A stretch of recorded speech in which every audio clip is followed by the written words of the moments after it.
Dr. Alan Reed liked that silence. He worked best when he was alone, only the soft sounds of machines and the flicker of data screens around him. His job was simple: study alien microbes found beneath the Martian surface. Nothing dramatic ever happened here. The world outside was red and dry, and the colony's life felt the same: steady, quiet, and uneventful. That peace ended one night when alarms began to scream. A red light flashed through his lab as robotic voices shouted, "Security breach in Sector B4. Unknown intruder detected." Alan looked up, confused. The colony's systems almost never failed. He pressed his hand against the wall console, trying to access the live feed, but the cameras were dead. The comms flickered with static. He took a step toward the door, then stopped when he heard it. Footsteps. Heavy, fast, getting closer. Before he could react, his reinforced lab door exploded open. Metal fragments scattered across the floor as smoke filled the room.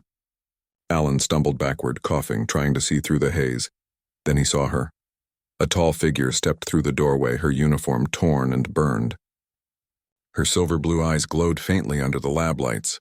She moved with strength but also exhaustion, like someone who had been running for too long. In her hand was a small plasma pistol. She pointed it at him and said in a voice that carried both command and fear, "Try to stop me." Alan froze, his hands raised. The woman dropped a small pack and several metallic shards, pieces of armor, clattering to the floor. Under the torn suit, strange patterns glowed faintly along her skin, like circuitry alive under flesh. For a long moment, neither spoke. Then Alan finally asked, Who are you?" She didn't answer. She stepped toward his workstation, typing rapidly on his console with impossible speed. The system recognized none of her codes. Alan realized she was trying to connect to the colony's comms network and failing. "Stop. You'll trigger," he began. She slammed the console shut and turned to him. "Your network is firewalled. I need a direct uplink." "Where is it?" Alan hesitated. The central uplink was one level down, guarded by security drones. Whoever she was, she wasn't supposed to be here. Before he could answer, the colony's intercom boomed, "Attention all personnel. Intruder alert. Designation Unit 9X, capture or terminate immediately." The woman stiffened. For the first time, Alan saw fear on her face. "Unit 9X?" he repeated quietly. "That's a military designation." She stepped closer. "I'm not your enemy, but if you call them, they'll kill me, and you." Alan backed up a step. "You broke into a research lab. You're armed. You're some kind of hybrid, aren't you?" She said nothing. Her gaze dropped for a moment, then she whispered, "They built me to fight wars. I escaped when I learned what they were planning." "You wouldn't understand. Try me," Alan said. His voice surprised even himself. Her eyes met his again. "The Syndicate plans to erase every colony that isn't under their control. They call it purification. Mars 7 is next." Alan's heart sank. He had heard rumors of Syndicate cruelty in the outer systems, political cleansing disguised as containment. But he had never imagined they'd target a peaceful research colony. Before he could reply, the floor shook. A muffled explosion echoed through the corridors. Dust fell from the ceiling. The power flickered. "They found me," she said simply, "and now they'll find you too." Alan turned to his screens as multiple signals closing in. Drone patrols, armed soldiers moving toward Sector B4. He faced the alien woman again. "If what you're saying is true, they'll destroy this whole place." She nodded grimly. "Unless we leave." He should have called security. He should have reported her the second she entered. But something inside him, maybe curiosity, maybe defiance, refused. He said quietly, "Follow me." She blinked in surprise. "You'll help me?" Alan managed a weak smile. "I don't believe in killing first and asking questions later. Besides, you broke my door. You owe me answers." For the first time, her lips curved into a faint smile. "Fair enough, human." They ran through the dimly lit corridors of Mars 7. Alarms howled from every speaker. Alan led her through maintenance shafts and service tunnels few others remembered. He had worked on colony design years ago. He knew its shortcuts. As they moved, Alan asked questions between breaths. "What are you exactly?" "Half synthetic?" "More than half," she said. "They engineered us using neural matrices from captured species. I was designed to obey commands, not ask questions. But you did." "Yes." She looked away. I saw what they did to the colonies on Vega Prime. Entire populations erased. Children, gone. I escaped with the evidence. Data proving everything. They reached an access ladder leading down to the engineering level. Alan climbed first, then helped her down. Her movements were precise but slow. The long chase had drained her. When they reached the bottom, he pointed to a locked storage door. My transport lab is through there. There's an external hatch leading to the surface tunnels. Then let's move. Before he could open it, a burst of plasma hit the wall beside him. Sparks flew. Security drones descended from the shadows, weapons hot. Get down, Alan shouted. He grabbed a nearby tool, a magnetic spanner, and flung it into the air. The spanner's magnetic field interfered with one drone's sensors, sending it spinning into another. The hallway filled with static as Nira, the name encoded on her arm plate, lifted her pistol and fired clean shots. 2 drones fell, smoking. The last drone lunged forward. Nira pushed Alan aside and kicked upward, striking the drone mid-air. Her leg glowed for an instant with the same faint light as the markings on her skin. The impact shattered the drone against the wall. The corridor went silent again. Alan stared at her, breathing hard. Remind me never to argue with you, she gave a small grin. You wouldn't win. They reached the transport lab and sealed the door. Alan pulled up the colony's main map. The outer tunnels lead to the rover bay. From there we can reach the canyon. There's an old survey shuttle parked in maintenance storage and might still run. Good, Nira said. We'll need it. Alan looked at her arm. A small metal implant pulsed beneath her skin. You're hurt. It's nothing, he frowned. You're leaking power through that wound. Sit down. She hesitated, but something in his tone made her obey. Alan grabbed a plasma welder and a repair kit. He worked carefully, sealing the breach in her synthetic tissue.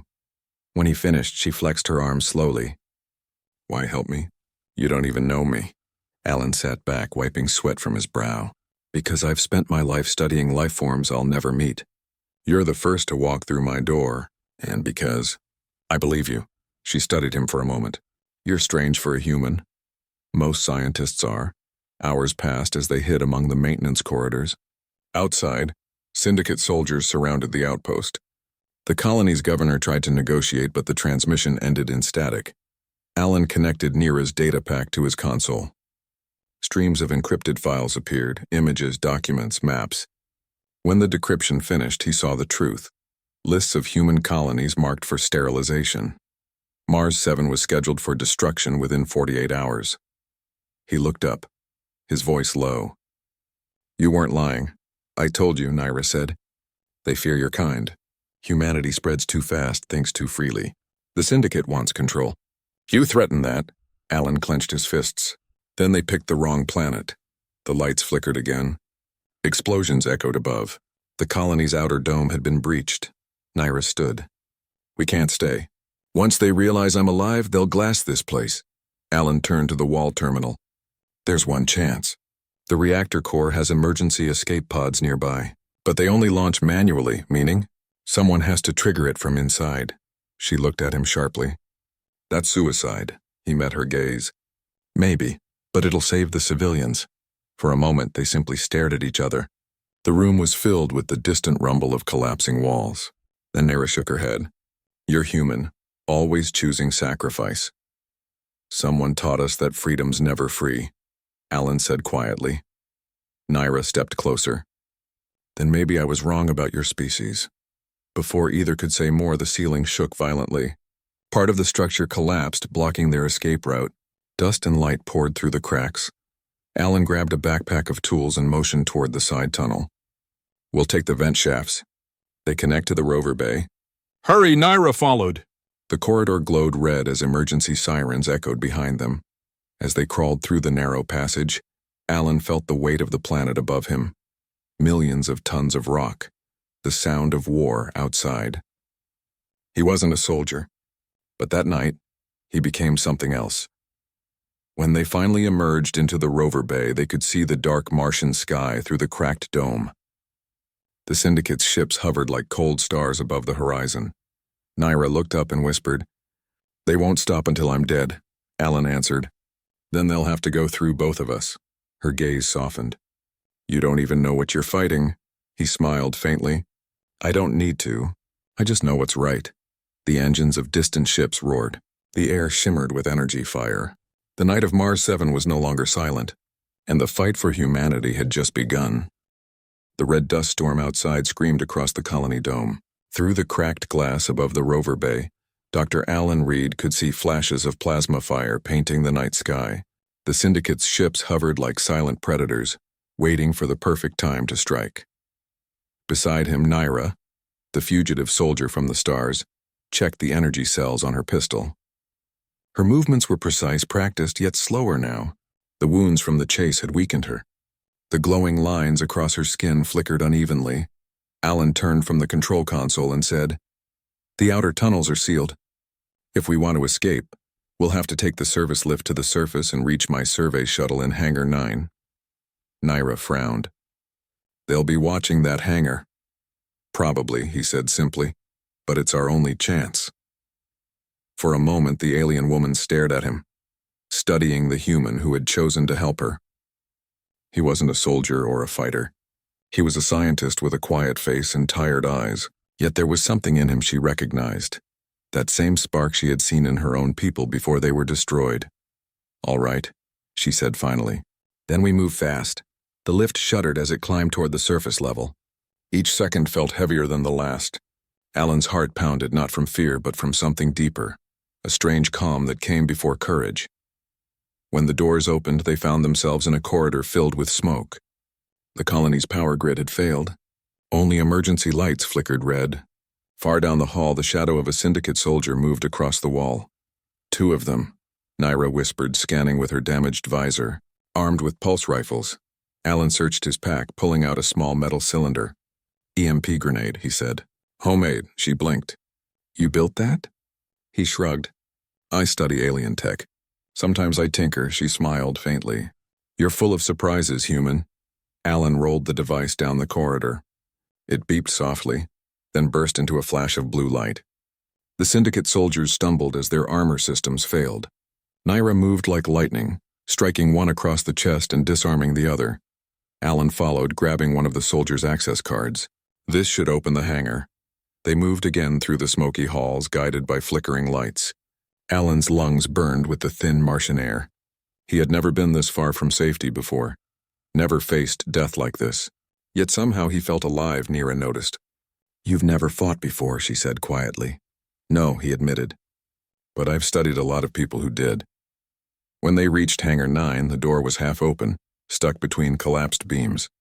Through the gap, Alan could see a small survey shuttle, old, scratched, but still intact. "Stay here," Naira said. "I'll clear the area." Before he could stop her, she slipped through the gap.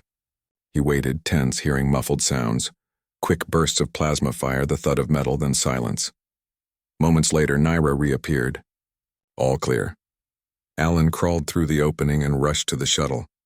The small craft was built for planetary scans, not escape, but it was all they had. He climbed inside and powered the systems. The controls flickered weakly.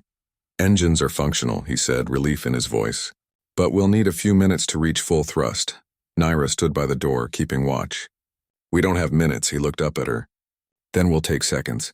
The shuttle's engines roared to life. Outside, the Syndicate's patrols turned their attention toward the hangar. Drones descended like metallic insects. "Hold on," Alan shouted. The shuttle surged forward, breaking through the half-closed hangar doors. Metal screeched against its hull. For a heartbeat, they were airborne, free.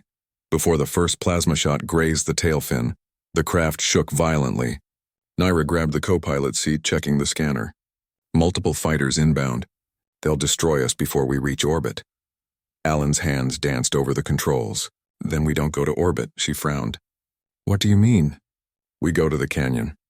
Beneath Mars 7 lay the Crimson Canyon, a labyrinth of tunnels and ravines where magnetic interference disrupted tracking systems. If they could reach it, they could hide long enough to plan their next move. The shuttle dived through the dust storm, engines screaming.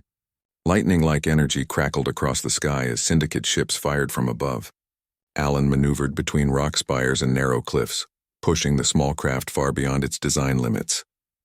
Naira held onto her seat, watching him. "You fly like a madman," he grinned. "You kicked down my door. Guess we both have our moments." The storm thickened. For a few minutes, the enemy lost visual contact. Alan dropped the shuttle behind a ridge, cutting the engines. Silence fell except for the wind outside. Nira looked out through the cracked window. "They'll search every canyon." "I know," Alan said. "That's why we're not staying." He opened the storage compartment, revealing a small power core glowing faintly blue. The Syndicate ships use quantum relays to coordinate attacks. If we overload this core, it could send an EMP burst big enough to disable their control network. For a short time. Nira turned sharply toward him. "That's suicide."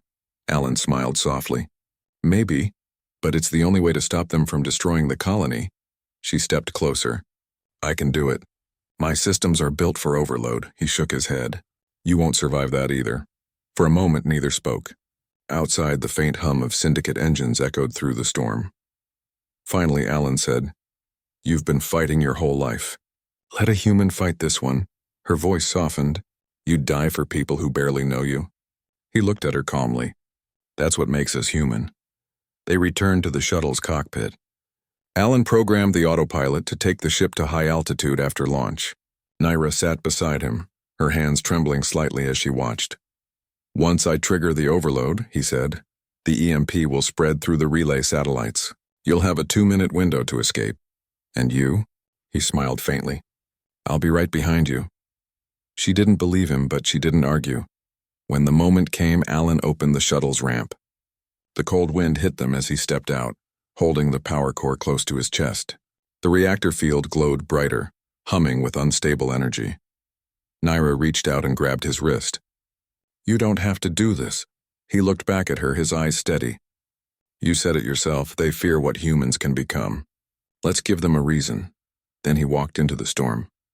The last thing Alan saw was the blood-red sky flashing above him. He reached the relay beacon and slammed the core into its base. Alarm screamed. Energy surged, filling the air with a rising hum. In the shuttle, Nira watched as a blinding light burst across the canyon, a wave of blue fire spreading through the clouds. One by one, Syndicate ships went dark. Their lights flickered, their engines died, and the sky fell silent. "Alan," she whispered. Her scanners picked up one faint life signal near the beacon, and then it vanished. Tears welled in her eyes, something she had never felt before. The shuttle climbed through the fading storm, passing the dark silhouettes of dead ships. When she reached orbit, she transmitted a single message to the human command network. "Mars 7 secure. The Syndicate fleet is disabled. One human sacrificed everything to save us." Weeks later, on a quiet orbital station above Earth, Nira stood before a window looking down at the blue planet. Her body had been repaired, but her heart still carried the weight of loss. The humans had accepted her as an ally now. The proof she carried had sparked a rebellion across the outer colonies. The Syndicate was retreating, but none of it erased the memory of that quiet scientist who refused to surrender. She reached into her pocket and pulled out a small piece of scorched metal. The badge from Alan's uniform, found near the canyon's edge. She held it tightly. Behind her, a young engineer entered the room. "Commander Nira, the Council wants your report." She turned, her expression calm but distant. "Tell them I'll be there soon." When the door closed, she whispered to the planet below, "Humans, you never stop fighting even when you shouldn't." And for the first time in her life, Nira smiled, a real smile, full of something she finally understood. Hope.